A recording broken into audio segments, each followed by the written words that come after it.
आज के इस आधुनिक युग में खेती भी आधुनिक हो चुकी है और इस आधुनिकता के दौर में महिलाएं भी अब घर की चार दीवारी से निकल के खेतों तक पहुंच रही हैं। और इसी में के बीच में एक सफल महिला हमारे बीच में है, भोजपुर ज़िला की रहने वाली हैं। नाम है विद्या रानी सिंह जी, जो कि खेती में अपने परंपरागत तरीके की जो खेती है उसके अलावा आधुनिक और नकदी फसलों की खेती की ओर भी रुख कर रही हैं। और इन तमाम उपलब्धियों के बीच इन्हें किसान श्री से सम्मानित भी हो चुकी हैं।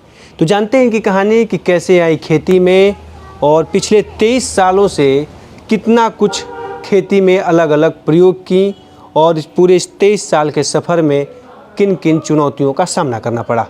तो मैम आपका स्वागत है किसान तक में। और सफ़र बड़ा 23 साल का एक लंबा सफ़र कहा जा सकता है, 2 दशक से ऊपर का समय चला। कैसे आई खेती में, क्या रहा कहानी? देखिए, खेती से रुझान मेरा बचपन से ही था, लेकिन पढ़ाई के कारण या मम्मी पापा जो सर्विस करते थे उस कारण मैं हमेशा बाहर ही रही। लेकिन जब भी मेरे दादा गांव जाना होता था तो मुझे बहुत अच्छा लगता था खेतों में जाना, खेतों में घूमना और देखना। लेकिन उस समय वो अति नहीं था कि मैंने हमें कुछ कर सकूंगी। उसके बाद जब 9th में थी तो मेरी शादी गांव में ही हुई। अच्छा, कब शादी हुई थी आपकी, कौन से सन में? आपका 1982 में। 1982 में। उसमें मैं 9th में ही पढ़ती थी। पारिवारिक माहौल, गांव का माहौल था। घर में खेती होती थी लेकिन पर्दा सिस्टम के चलते हम लोग बाहर नहीं जा पाते थे। उससे जब 1999 में जब मेरे ससुर की एक्सपायर कर गए तो उस समय खेती उती बंद हो गया। खेती बंद होने के बाद 2000 में मुझे चावल ख़रीदना पड़ा। तो चावल ख़रीदने में पैसा भी लगा लेकिन चावल अच्छा नहीं मिला। मैं अपने पतिदेव से कही कि चावल अच्छा नहीं है, हम लोग भी खेती किया जाए। वो पेशे से वकील हैं। उन्होंने कहा कि मैं अपना काम छोड़कर खेती में नहीं लगूंगा, कोई फ़ायदा नहीं है खेती करने से। तो मैं सोचती थी कि जब मैं बटाई पर खेती देती हूँ तो वो लोग पैसा देकर और वो लोग अच्छा उपज कर लेते हैं, बेचते भी हैं। तो जब मैं ये बात उनसे कही तो कहे कि वो लोग अपने से मेहनत करते हैं और करते हैं अपना, वो लोग को दूसरा कुछ कर नहीं सकता वो लोग। तो मैंने कहा कि मैं भी खेती करूँगी।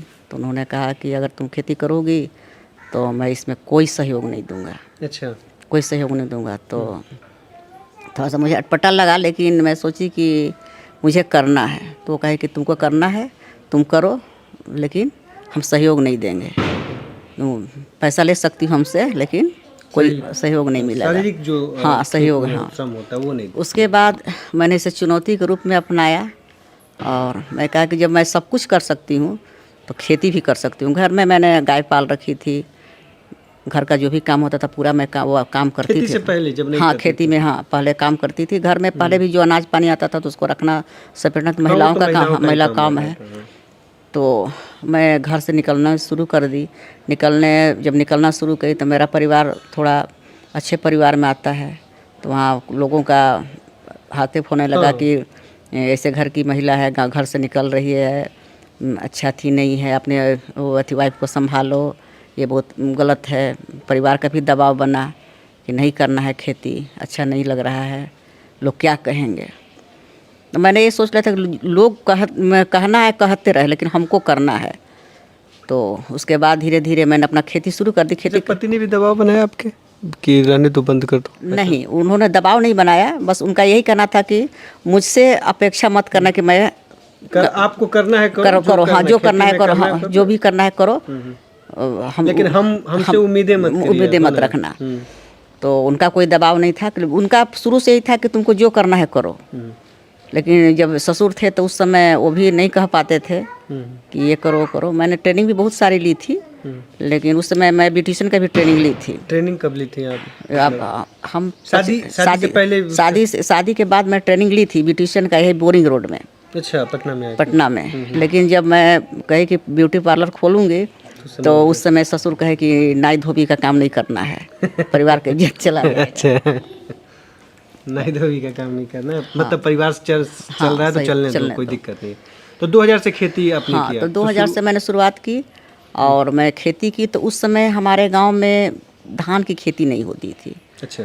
तो मैंने 6.5 बीघा धान की खेती मुझे कृषि आत्मा के द्वारा, भोजपुर आत्मा के द्वारा धान का बीज मिला। वो भी मैंने पेपर में पढ़ के, मुझे पता भी नहीं था कि धान का बीज क्या होता है। धान होता ही तो जानती थी, लेकिन धान कौन सा बीज लगाऊं, तो मैंने हिंदुस्तान पेपर में ऐड आया था, तो उस ऐड के द्वारा मैंने पता की, तो मुझे आत्मा के द्वारा राजेंद्र श्वेता का बीज मिला और मैं खेतों में उसका बिचड़ा डाली और मैंने 6.5 बीघा खेती की धान की। धान जब धान के बिचड़ा डाली उस समय भी कमेंट आना शुरू हो गया कि बिना मतलब का पैसा बर्बाद कर रही है, धान यहाँ होगा। मेरे हस्बैंड से बहुत लोग कहे कि उसको जो करना है करे, हमको उससे मतलब नहीं है। तो मैंने 6.5 बीघा धान की बुआई की और मुझे आत्मा के द्वारा अच्छा रिस्पांस मिला। वो लोगों ने ब्लॉक से जो भी कृषि सलाहकार SMS जो भी होते हैं उन लोगों ने आई और मुझे उस समय पहली बार मैंने श्री विधि से खेती किया। अच्छा, उस समय आप? हाँ, उस समय 2000 में श्री विधि से खेती की और मुझे अच्छा, मेरा धान अच्छा हुआ, लेकिन मेरा पहला वर्ष था अपने से अनुभव। तो मेरे हस्बैंड एक बार जब खेत घूमने गए, मेरा खेत देखने गए, तो उन्होंने कहा कि सारे लोग कहे कि सबका तो धान का बाल, एक जो लोग बोए थे, कुछ बोए थे उस समय देखा देखी, तो उन लोगों का बाल निकल गया था और मेरा जो था वो दिख नहीं रहा था। तो लोग ने कहा कि देखो सबका धान निकल गया बाली और आपका तो कुछ भी नहीं आया है। तो वाकई कहे तो मुझे तो भीतर से लगा कि ऐसा थी। तो हाँ, तुम जाके अपना देखो कि तुम्हारा इस खेत का क्या स्थिति है। तो मैं दोपहर में गई, खाना वाना बना के दोपहर में गई देखने। तो मैंने भीतर से तो लग रहा था कि जब सबका धान निकल गया, मेरा धान निकला, थोड़ा सा लगा, लेकिन मैं गए वहाँ, मैंने ढंग से ही गई वहाँ। जब मैं खेत में घुसी तो देखा कि सारी बालियाँ निकल के लटक चुकी थी और जो राजेंद्र श्वेता धान होता है उसमें बाली जो है वो धान में ही छिपी रहती है। और इतना सुंदर मैंने हमको देख के लगा। मैं खेत में घुसे, उसके बाद मैंने वहाँ से फ़ोटो खींच के, उसमें छोटा वाला मोबाइल होता था, उसमें छोटा मोबाइल से खींच के और हमारे जो वैज्ञानिक PK द्विवेदी जी हैं उनके पास भेजी। अच्छा। तो उसमें कुछ थोड़ा सा कीट पतंग लगे हुए थे। तो मैंने कही सर धान तो फूट चुका है और उसमें फूट के लटक भी बाली गई, लेकिन एक आध बालिया जो है हरी है और उसमें कोई हरा रंग का कीट लग रहा है।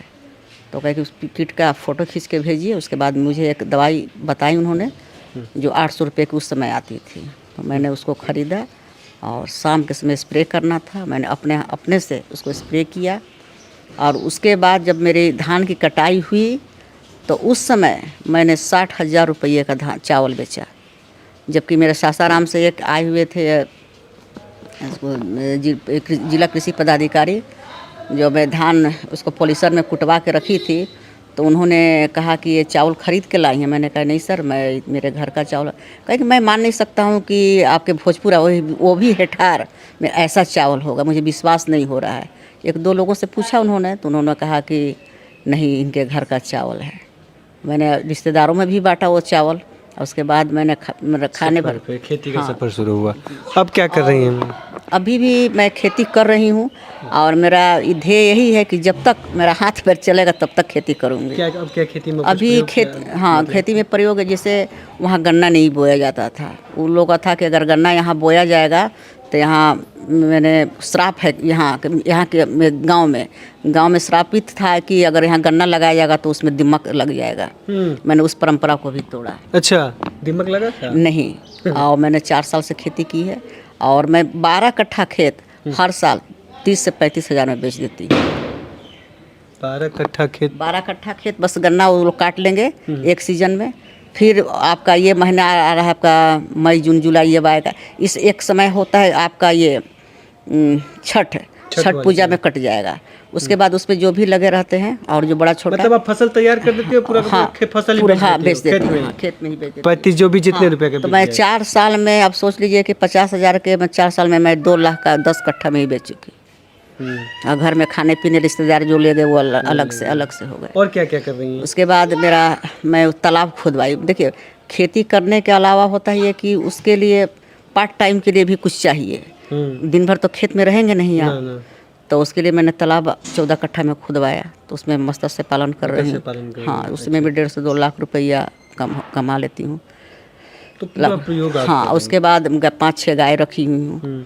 तो उसका जो गोबर निकलता है तो वर्मी कंपोस्ट बना के उसी को खेती में डालती हूँ। ज़्यादा मैं नहीं चाहती हूँ कि आपका ये जैविक यही हो। अच्छा, किसान श्री से और भी कोई सम्मान रहा? आप दिल्ली आप भी गई थी? जी, दिल्ली मैं भी गई थी और अभी 9 तारीख को अभी मुझे महिला किसान का सम्मान मिला है।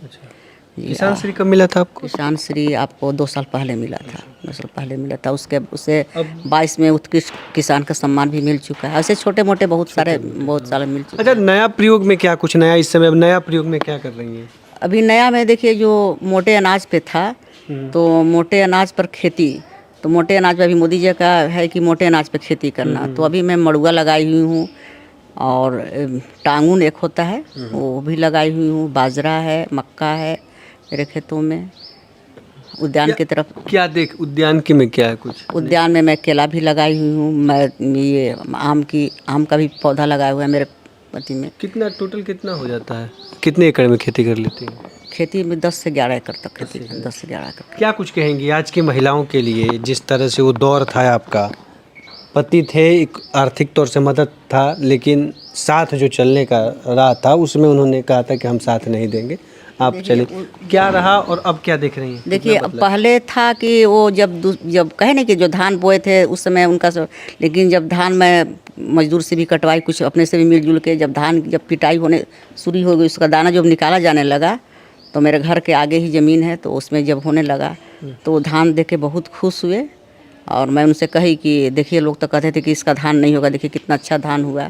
और उसके बाद उनको लगा कि हाँ, अब बहुत बेटा का भी सहयोग मिलता है, पति का भी सहयोग मिलता है, खेती में अब साथ देते हैं? हाँ, साथ देते हैं। अच्छा, महिलाएं जुड़ रही हैं आपसे? महिलाएं? हाँ, महिलाएं मेरे गांव की मेरी महिलाएं बहुत देखा देखी बहुत महिलाएं जुड़ चुकी हैं और काम में उतना तो नहीं कर पाती हैं, लेकिन उनका भी है कि मुझे खेती करना है और सहयोग करती हैं। अच्छा, खेती में तकनीक की बातें आती हैं, है ना? तकनीक, टेक्नोलॉजी, मशीनरी, कौन कौन सी मशीन चला लेती हैं कृषि से जुड़ा हुआ? देखिए, मैं अभी पैडी ट्रांसप्लांटर जो होता है वो धान बोने की मशीन है, तो मैं वो चला लेती हूँ। ट्रैक्टर चला लेती हूँ। ट्रैक्टर चला लेते हैं? जी। ट्रैक्टर से इसी मतलब? जी जी। तो जी हाँ, ये हैं विद्यारानी जी। कभी इनके खेती और किसानी पे सवाल उठाए जाते थे, अब उसी गांव के लोग इनके जैसा किसान बनना चाहते हैं। चाहे पुरुष वर्ग हो, चाहे महिला वर्ग हो, हर कोई चाहता है कि विद्यारानी की जैसा मैं भी एक सफल किसान बनूं। और ये इनका इसलिए हुआ क्योंकि इन्होंने एक पूरी अपनी दृढ़ इच्छा शक्ति के साथ खेती में ही बेहतर भविष्य देखा और अपनी एक पहचान बनाने के तौर पे आगे निकले।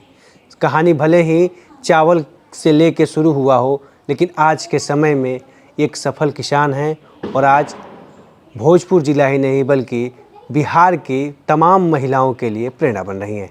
खेती, कृषि और पशुपालन से जुड़ी हुई तमाम बड़ी खबरों के लिए देखते रहिए किसान तक। नमस्कार। अगर ये वीडियो आपको पसंद आया है तो इसे लाइक ज़रूर करें। अगर चैनल अभी तक सब्सक्राइब नहीं किया है तो कर लें और नोटिफिकेशन पाने के लिए बेल आइकन भी दबा दें।